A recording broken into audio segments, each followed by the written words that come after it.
you've got a weekend off in many respects to prepare. Does that mean that you're actually going to go and watch a bit of football? I looked at the program, so maybe it depends a little bit.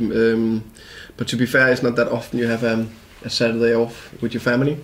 And my oldest daughter is back from Denmark this weekend, so I think I'll spend time with the family in central London and go there and enjoy life. We are privileged that today we get all footage, with the overview, the preview, the big view, so you can see everything. But this weekend I think I'll be off. Mm-hmm. Someone else is off is Chris Mepham, who's obviously joined Bournemouth with everyone's good wishes. A young man who's shown what talent he's got. Is he going to have to be replaced? First and foremost, big congratulations to Chris. He's done top job here. I think all of us should be proud. All staff members who work with him, been involved with him. That's the big part of our strategy to develop young players, and especially can we get them through the B team into the first team and make I think maybe a record sell. It's a big thing for us. Second thing, we just played the last 7 games unbeaten run without him. So of course he's a good player, and of course eventually I think he'll have found his way into the squad because he's good. But it just shows that Johan Barbe, Julian Chanvier and Esri Konsa have done marvellous, fantastic so far. So this moment in time we definitely continue. We have some young players try to push through. Mads Bech Sørensen and Luka Radic, 2 centre backs, and I think actually Henrik Dalsgaard can play one of the 2 centre backs on the side. But I think we need one more at a certain stage. We just need to decide if it's now or in the summer. Still a little bit of time to go, still with the transfer window. Now that Chris is gone, do you expect anyone else to go? No. That's good news, isn't it? Yeah, that's very good news. Yeah. But you never know. It's crazy. So you never know what's going to happen in the last day. But this moment in time, no. And what about signings coming in? Because I mean, this time of year, there's so many names that get thrown around. I've seen Ahern Grant being linked. Ethan Pinnock is another one that's been mentioned to me. Do you expect to do any business? I would say we are very prepared, and we are every single day we are talking about in this transfer window or in general, what should we do. I'm confident with the squad we have now because I think they've done brilliant. We only have 2 longer terms in injuries at this moment in time, Lewis McLeod and Emiliano Marcondes. So the only question is the centre back. This moment in time we're fine, but let's see. In regards to what's coming up next, and it's an FA Cup game, it's a club that you will be expected to beat because of just relative league positions. I mean, that's, I'm not being disrespectful to Barnet. This is a game where you will be clear favourites. Oh yeah, 100%.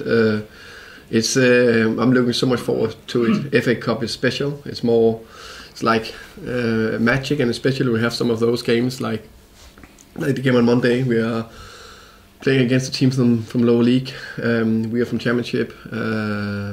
Live on television. Small ground. I think it'll be a sellout. 6,000, something like that. We are bringing 1,900.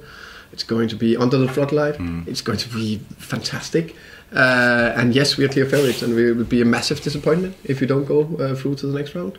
And we will do everything we can to make sure we can do that. But of course, I would say we respect Barnet definitely, but also we respect the history of the cup, because it will not be the only time in history it happened if the worst thing happened on Monday. Brentford's record in the FA Cup isn't necessarily great in recent years. I think a place in the 5th round would be celebrated by the supporters. Going into this game on that run that you're now on, it's a much better place to be than if it was a pressurised game where maybe the form had dipped or wasn't so good. I mean, it's a much more sort of confident atmosphere that you take to Barnet. Oh yeah, massively, and we want to build on that. When you are on an unbeaten run, you want to continue no matter what kind of competition we are playing in, and especially with the last 2 performances, which have been in many aspects. The Stoke game was a more or less 100% complete, perfect game.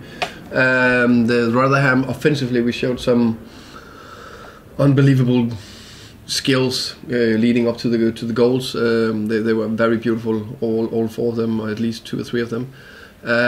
Defensively, we had a little dip, but still a first away win in I don't know how many days. 4 goals scored away, most goals in 4 years, something like that. So that we want to build on, no matter what. We want to build on that, and we want to go on a cup run.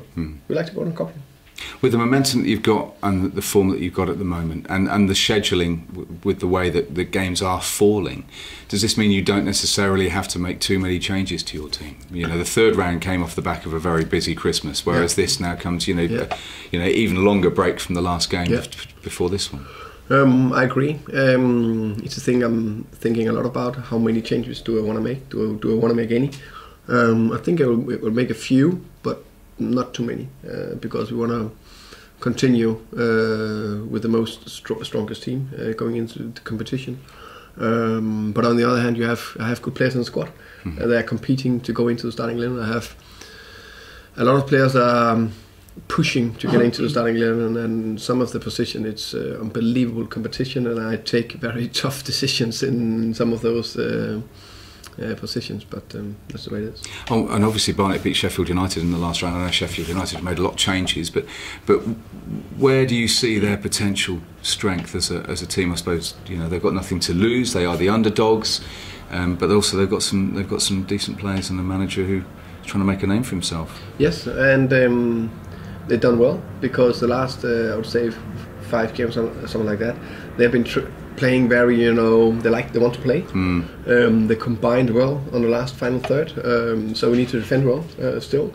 And if we underestimate that, then that will happen the same thing that happened to Sheffield United. The first 20 minutes, I think Sheffield United was struggling a lot. They went 1-0 up, and then of course they banked in a little bit more. But no, they can play, and they have quick players. So it will not be a second ball game. It will be a game I expect us to dominate and control, but there will be spells where we need to defend well. And as you mentioned, your squad is fairly up to speed, strength-wise. There's only a couple of injuries? Only a couple of injuries, only Emiliano and Lewis McLeod. Okay, brilliant.